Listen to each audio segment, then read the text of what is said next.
Hello and welcome to another physical education and wellness video.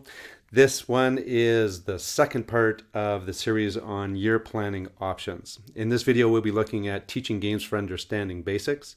My name is Paul Marlette, and this video is in conjunction with the ARPDC.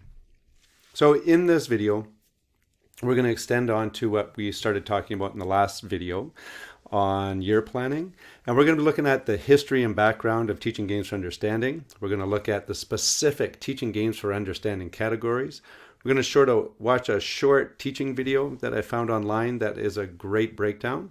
And then we're going to break down a really common game that is played in elementary and see if I can give you some small steps forward. Now, when I thought about doing this session, excuse me, one of the things that I remembered was when I started teaching grade 1 and then grade 2 and 3 and then grade 3, 4 thematics. Now, my background is in phys ed, outdoor ed, leadership, dance, health, all of that kind of stuff. So when I took a contract to teach elementary thematics, it was like a fire hose trying to learn all the stuff that I needed to do. I remember someone saying, well, you have to do the Fontes and Pinnell assessments. And when I started, I had the woman sit down with me who was my mentor. And I said, look, give me the basics so I can start moving forward. I can't teach you teaching games for understanding in 20 minutes. Some people spend like years and like decades learning how to perfect this. There are PhD candidates who are doing it specifically, their whole work on teaching games for understanding. So today, what I would like to do is just give you an overview and open something that may give you a slightly different perspective before you start kids playing a game. Okay, so although there's a lot of content in here, there's some text-heavy slides so you can go back and review and take a look through it, and I'll have some links for some other resources that you can go look through, or send me an email and we can start chatting and look at some other stuff we can do together. So my name is Paul Marlette. If you watched the last video, you've heard I've been doing phys ed for a long time. I love it. I love supporting teachers and I love getting kids active. So teaching games for understanding basics. I'm going to call it TGFU because that is a mouthful. At one point, I did sit on the Health and Physical Education Council of Alberta, and I was one of the editors of the Runner and the Journal. This was an article from 2007. Some of the information I'm going to pull from this. Nicholas Holt was the one who wrote this article. Instead of me just telling you I wanted to make sure you had others' input into this as well. So let's get started. So teaching games for understanding started way back in about 1982, and it was Bunker, Thorpe, and Almond. Werner started joining them later on, and they're English by training. They worked in the English universities, and they developed this model where learners begin by playing a modified game first, and then develop game knowledge and skill proficiency within the representative game activities. Okay. So it was a huge shift because up to that point, skill was taught first. You learned how to shoot a basketball before you played the game of basketball. This flipped that on its head. So once the games have been developed and the children are playing, the teacher can then spend time listening to students and being supportive and flexible to their needs. Okay, this is from another article. But so, for example, the teacher could provide specific instructions about how to create space. So we don't teach the concept first, the kids get experience in it. In the next video series, I'm going to be talking about a method of teaching called the DEAR principle, and it's all about getting experience first. So TGFU is also about building positive youth development and critical thinking choices and structure. Flip back to our new curriculum. We have the critical choice is an overarching theme in the entire curriculum. We have decision making. We now have character development. We have healthy relationships. That's what this model helps us do a little easier than the traditional model. So decision making is the cornerstone of teaching games for understanding.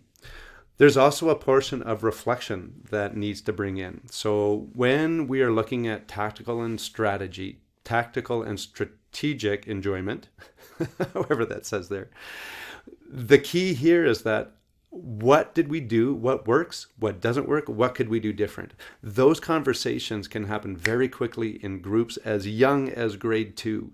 Even grade 1 kids, when I taught them, they understand what worked and what didn't. They even can picture how to change the game so it's more fun.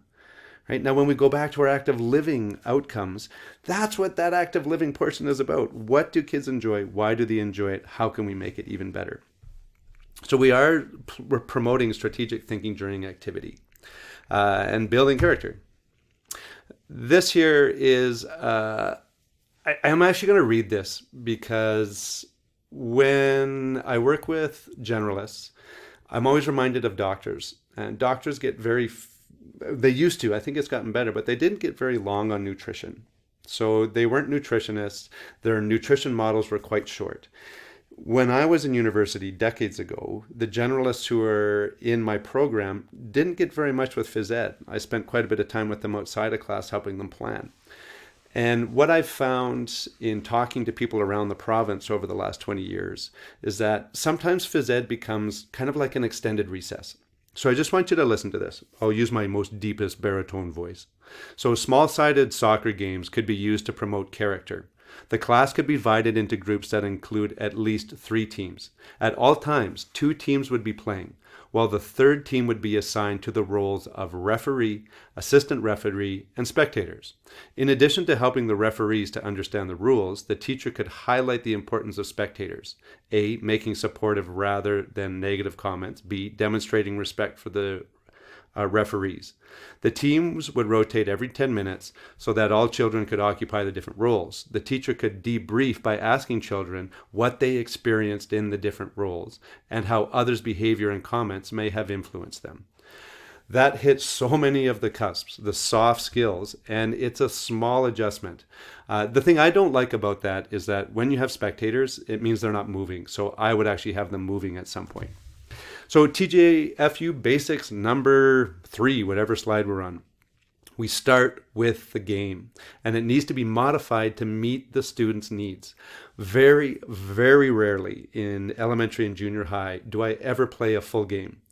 When I teach basketball even to the junior high students in my school, we maybe play one day of a full court game. Why? Because they're not ready for it. They don't have the game appreciation, which is the next thing down. You gain appreciation for the bigger game by playing modified games.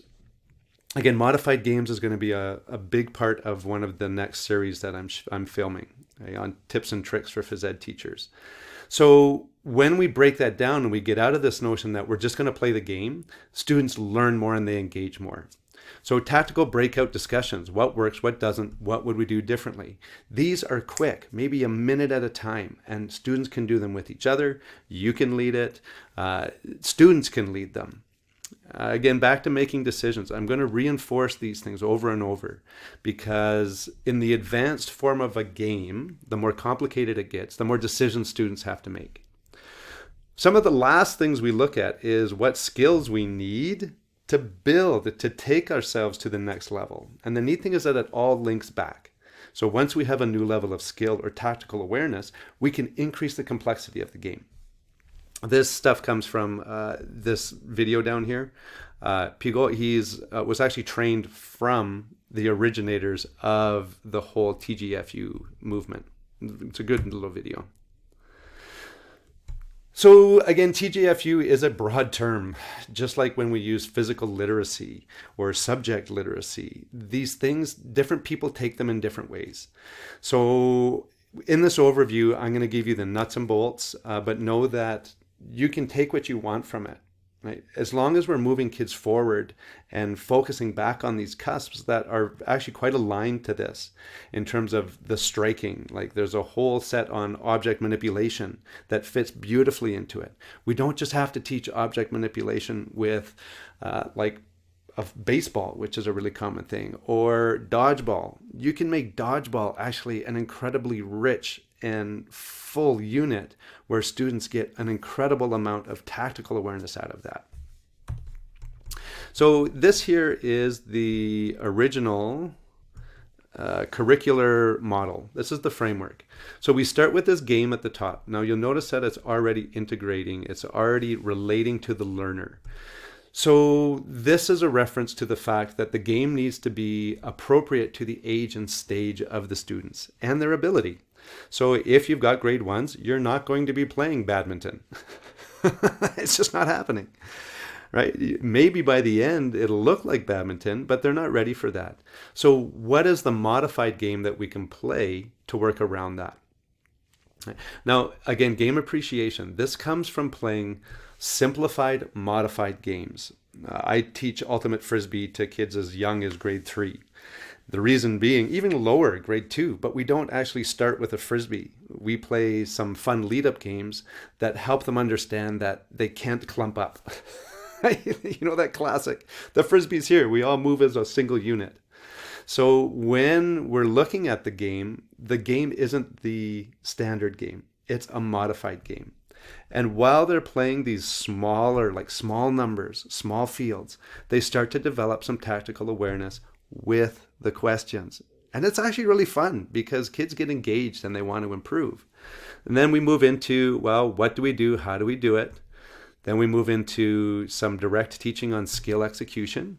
And then this leads to performance. Once we see that, you see this performance, you see them spreading out, now they're ready for a deeper level of complexity. And this does come from a paper from Werner, Thorpe, and Bunker. Bunker joined the group later on in the cycle. There we go. So again, some words from Bunker and Thorpe, Bunker, and Almond. Teaching kids games by playing games. If you were to summarize it all in a single sentence, that's what it would be. First game at appropriate age and stage for movement skills. Needs to be fun. It needs to be challenging, because if it's too easy, then they check out. And it needs to be less complicated or less rules than the full game. Sampling, and so these are key concepts. I'm going to just focus on sampling and representation. So sampling means that if we're going to teach kids how to throw a ball, we're not just going to teach them how to throw one ball. We're going to teach them how to throw rubber chickens, foam balls, bean bags, maybe even rolling things. We're going to look at footballs, rugby balls. In that unit, they're going to get so much experience with different objects that they are going to start to see the crossover.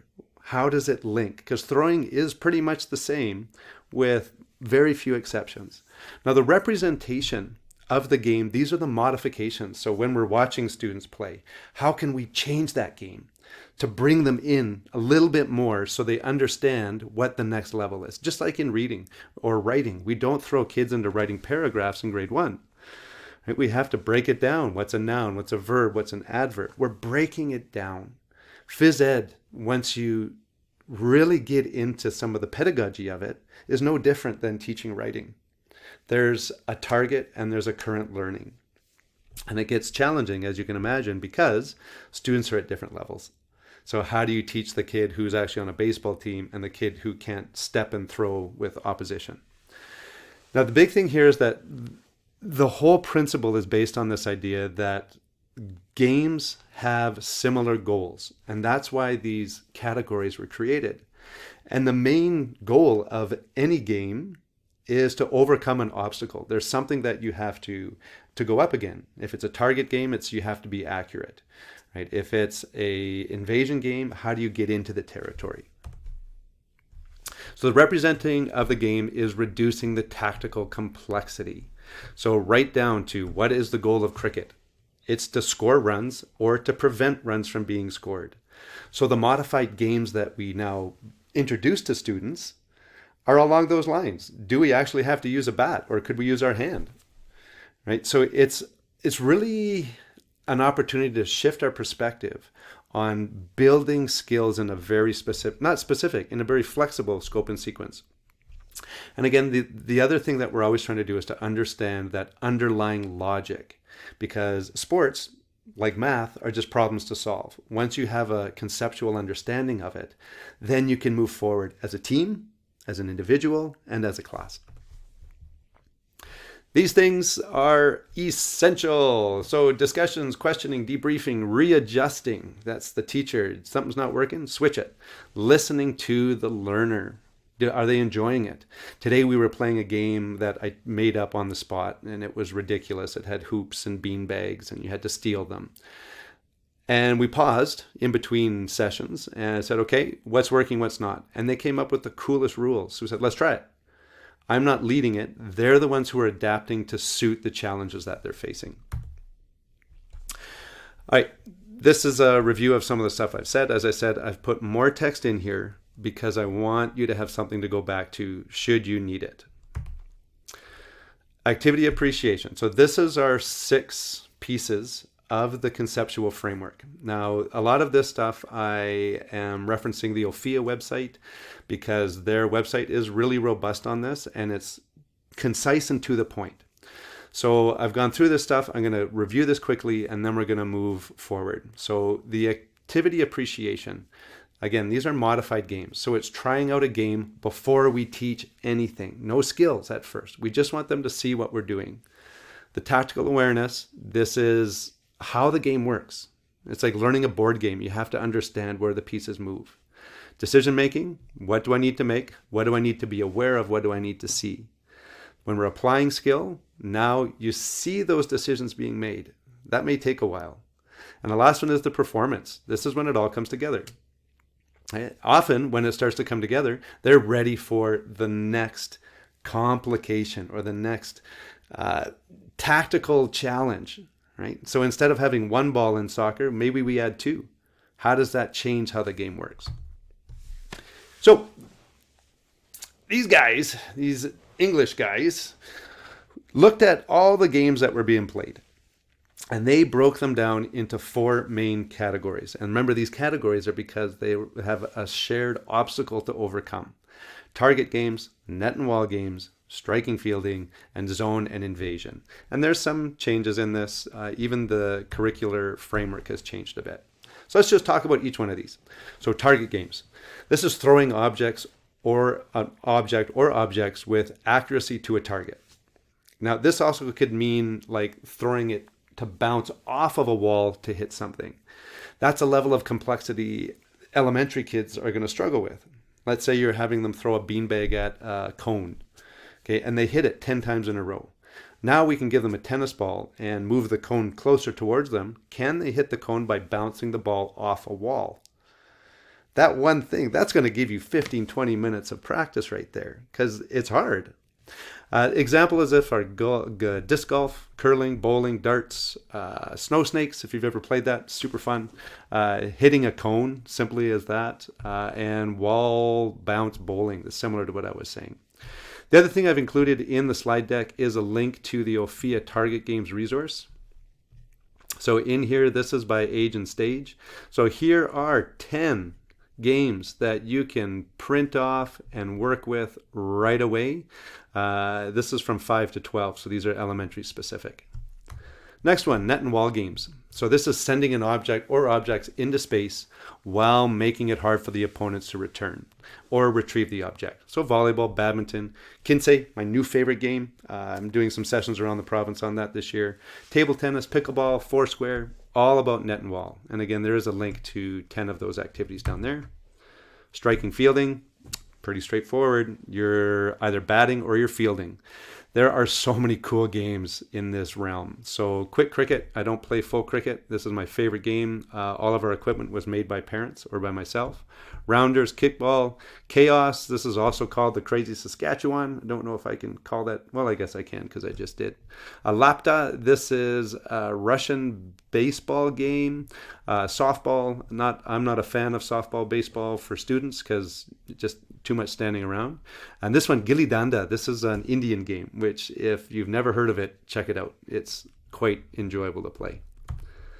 Zone and invasion. This is where most of our main games fall into. So these are always going to be group games. Target and some of the other ones, you can do those individually. Capture the flag, stuff like that. You'll also see that these transition. Okay, so this one here in handball, basketball, baseball, they involve manipulating activities and spatial awareness. So like I said in the last video, you can get to any of these places through any avenue.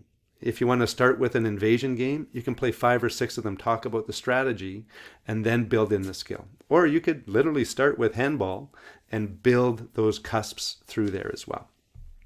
This is controlling zones. So we have offense and defense, right? So ultimate frisbee, handball, things like that.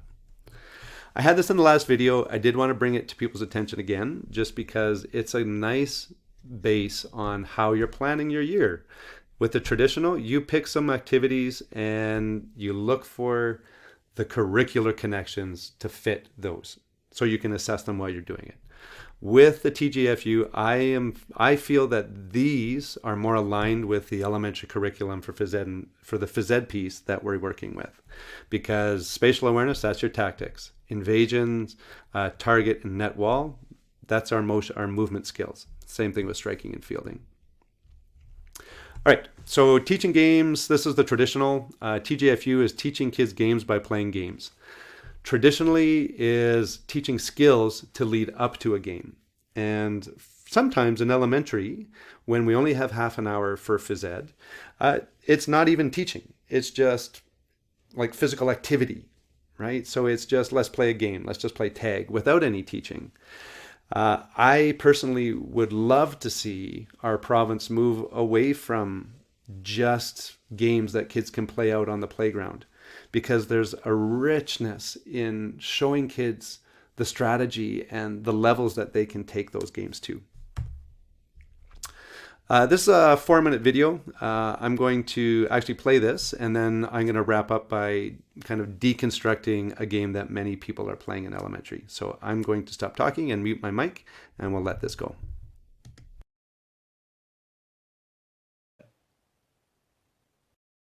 Now, it's important for you to understand that this video isn't just demonstrating an isolated activity, but rather an individual lesson plan within an Invasion Games unit plan. Teaching games for understanding is a student-centered approach that has 6 key stages. In this video, you will see a teacher teaching an activity, and we will highlight each stage as the activity moves through it. In the first stage of TGFU, the teacher introduces the game form, which has been selected based on the advanced form of the game, in this case handball, and has been chosen to be developmentally appropriate for the grade level he or she is teaching. The game the teacher selected here is Prairie Dog Pickoff, in which every student has a pin and a hoop, and players must defend their pin from other players who are trying to attack it with a ball. The game can begin that if the player's pin gets knocked down, the player simply has to put it back up. However, the teacher can add a modification that if a pin does get knocked down, that player has to take their pin and their hoop and find a new location in the playing area to set up. The teacher can then continue to add layers, such as granting students permission to take 3 steps with the ball. As the students are learning the primary and secondary rules of the game, this represents the second stage of TGFU, which is game appreciation. The students continue to learn the rules of the game through playing the game as the teacher adds more and more variations and modifications to gameplay. The teacher can then continue to add to the tactical complexity of the game by adding new layers and progressions. In this case, if a student knocks down another student's pin, the student whose pin was knocked down must join the other student. The students must now work as a team and defend their base as they try to attack other students' pins. This represents the beginning of Stage 3 of TGFU, which is Tactical Awareness. With the help of teacher game modifications and questioning, the students will begin to identify key tactics and strategy that can lead to success in the game. It's important to note that in a TGFU lesson, the teacher is never just idly standing by. He or she must always be moving around, asking questions, and making observations of what's happening in gameplay. Things such as key moments, key principles, key tactics, and key skills will help the teacher decide which modifications to add to the game, and also help them during the tactical talk session decide which questions they should be asking their class. Tactical talk allows the teacher to help the students reflect on their decision making in the game. Asking questions such as, "How are you being successful in the game?" allows the students to reflect on the tactics that they've been using throughout the activity. Also, asking the students which skills that are needed to be successful in the game can help the teacher lead into the next stage of TGFU, which is skill execution. In this stage, the teacher will bring modifications to the game that will put emphasis on certain skills that the students have identified as being essential to success in the activity. In this example, if the teacher wanted the students to be working on passing, They could remove the permission to take steps with the ball and make the game passing only. Now students have no choice but to make passes with their teammates to get closer to other bases, knock down pins, and gain new members on their team. In stage 6, which is performance, the teacher wants to make observations on their class and take note not only of the efficiency of the student's technique, but also the appropriatenesses of the response throughout gameplay. Based on the student's performance, the teacher may then decide to select a new game form, and the cycle of TGFU begins again. It is important to remember that all modifications to the game form that the teacher will make needs to be based around the observations that he or she is making on their student's performance. All right. So I hope that gives you kind of a framework as to how we build this whole notion of playing a game and coming in the back door into playing the full game. So handball is a really complicated game. Something like this, students are learning that, okay, I can take 3 steps. Now you can't. You have to pass. How do you navigate that space? Okay, so to finish things off here, there's another Prezi that I'm going to leave up here. It has another cool video series about a basketball unit, so you can walk through that as well. What I'd like to do to finish off here is I do want to talk about Gaga ball. So Gaga ball is a really common sport, really common activity, I would say, that a lot of students know about, and they're really good at it. When I see people playing Gaga ball in Phys Ed, there's a few things that jump out that are kind of a bit of a red flag for me. Number one, it's an elimination game. So we're not maximizing student activity. Phys Ed should be getting kids active. That's one of the biggest goals. The other thing is that I find many times I've seen it played, there's a big opportunity to actually teach those kids who aren't as good at it to be more successful. So when you're watching, is it the same 5 kids who are winning all the time? If it is, then there's your opportunity to actually use a teaching games for understanding model. So if we look back at the scope and sequencing, that summary document I gave you, even for grade 2, you'll see in there that there's things about avoiding, there's movement patterns, right? So can we actually break down the game of Gaga ball into its essential pieces? So there is a striking component, right? And in that striking component, it's also a target component. So it's actually about striking the ball accurately. So that's now a target game. There's also a big component about dodging. And where are you going to move? If the ball is moving towards you, should you run away from it? Should you hit it? These are things that like your natural athletes are going to pick up on really quickly, but the rest of the kids may not. So where is the learner in the game? So in this model, what I would probably do is I'd start with a group of 2 or a group of 3 with a ball each and put them in a small little area and just have them hit it back and forth. Now, can you elevate that so once they hit it, they have to move? Within Gaga ball, you could actually teach this process that in ultimate frisbee or in soccer, if you kick the ball, you should always move after. Right? So hopefully you're starting to see that there's more layers to even a game of Gaga ball. Now, how do you teach kids to avoid? Well, you could play a dodgeball game, but you're not throwing the ball, you're hitting it in a small field or in a small court. And those students have to practice jumping over that ball. Can you train their reflexes so they can actually anticipate where that ball is going to go before they even, let me say that again. They can anticipate where the ball is going before it's even hit. So the strategy, the skills, the small group work, so working in groups of 2 or 3 to even practice this. We're doing target, dodge, and strike. That covers, again, if you look at the cusps, it covers an incredible amount in one activity. That's why these cusps, in my opinion, there's not something we look at once and evaluate and we're done. We're constantly looking to see if we can move students forward with that. The next thing is the soft skills. How can you be safe in the pit? There's lots of cusps in that as well. How are we building character? How are we working on positive relationships here? How are we communicating with each other?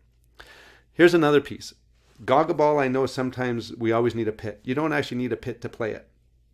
I've played it in half of a gym. If a student gets out, what do they normally do? They stand there and they watch, or they now start playing their own little game, or they're just chatting. Why not set up 3 different pits? And if you get out, you move to the next. You move to the next. So you could have this continual circuit of gaga ball pits going on. So every kid is going to get better, not just the kids who end up in the top five all the time, because they get twice the practice. So how do we help students develop? Maybe some pits are bigger than the others, right? So when I talk about this, and again, we could spend days or weeks on this whole concept, but if you start looking at physical education as it is like a writing process, where are the kids now? What's the next step? What's 1, 2, or 3 tactical awarenesses that you can help embed by playing a game that you either create or you find? That's going to lead to a way better game in the future. My next series, live, it's actually a 3-part series or a 2-part series. So we're going to do 2 sessions a week apart. This is the stuff that I'm really excited to work with everyone on for this year, because we are going to be looking at what are the key elements that are going to allow you to feel more comfortable teaching in the gym. So for me, when I learned how to do F&P, it took me about a year. After some more tips, man, I could crank those things out quick. I could anticipate where the students were going. I could talk to parents in a way that showed them that I actually understood what the assessment was. So PE tips and tricks, that's coming up. I am going to do some recorded sessions for that as well. It'll probably be 3 sessions because there's a lot of content, but I'm going to try and give you the Coles notes if you want to move from just having kids active in the gym to being that teacher who's driving them and helping them progress physically. That's what these sessions are about. So thank you so much for joining me. Hopefully I get to see you live. It's way more entertaining and exciting when we can interact. And I will sign off as yours in pursuit of a happier, healthier, more active population.